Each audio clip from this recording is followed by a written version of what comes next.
Hello दोस्तों, नमस्कार। मैं बात कर रहा हूँ बीएनएस के अंडर सेक्शन 8 सब क्लॉज 2 के बारे में। ये बहुत इंपॉर्टेंट सब क्लॉज है। तो क्या कहता है ये सब क्लॉज 2?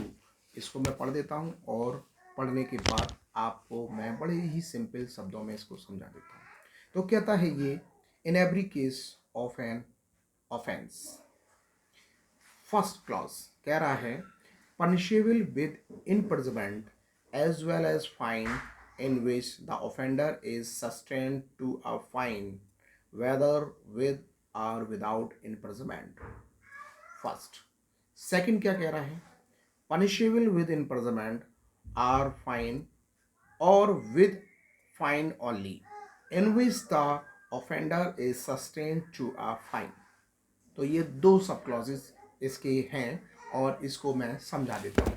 तो इसको बड़ी सिंपल शब्दों में मैं आपको समझा देता हूँ। आप कॉपी पेन से इसको नोट कर लीजिए इस कंसेप्ट को, क्योंकि ये बहुत ही लीगल लैंग्वेज है और आसानी से पकड़ में नहीं आता इसका कंसेप्ट। तो क्या कहता है इसका? अगर किसी व्यक्ति को कारावास की सज़ा लगती है तो उसके साथ अगर उसको फाइन लगता है, जुर्माना लगता है, तो ऐसी कंडीशंस जो है जिसमें एक तो कारावास है प्लस जुर्माना है, दूसरा या तो उसको कारावास दिया जा रहा है या फिर उसको जुर्माना यानी कि फाइन। तो उस कंडीशंस में अगर उस व्यक्ति पर फाइन लगता है, मेरी दोनों कंडीशंस, पहली कंडीशन है कारावास के साथ जुर्माना और दूसरी कंडीशन या तो कारावास या फिर जुर्माना।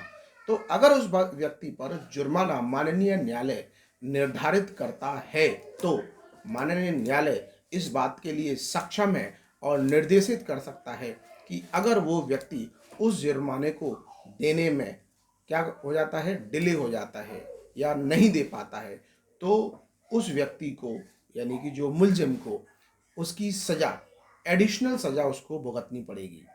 जैसे मान लो कोई व्यक्ति है जिसने चोरी की है, एक छोटा सा एग्जांपल, चोरी की है और उस चोरी में उसको 2 साल की सज़ा लगी। तो उस 2 साल की सज़ा में उस पर 5,000 रुपये का जुर्माना उस पर लगा हुआ है। तो उसने 2 साल की सज़ा तो उसने काट ली, लेकिन जुर्माना नहीं भर पाया। तो उस कंडीशंस में उसको 5,000 रुपये ना देने के विरुद्ध क्रम में उसको एडिशनल सज़ा लगेगी। तो ये कंसेप्ट 8 बीएनएस सब क्लॉज 2 बताता है। आगे नेक्स्ट वीडियोस में मैं सब क्लॉज 3 के बारे में बात करूँगा। तो थैंक यू।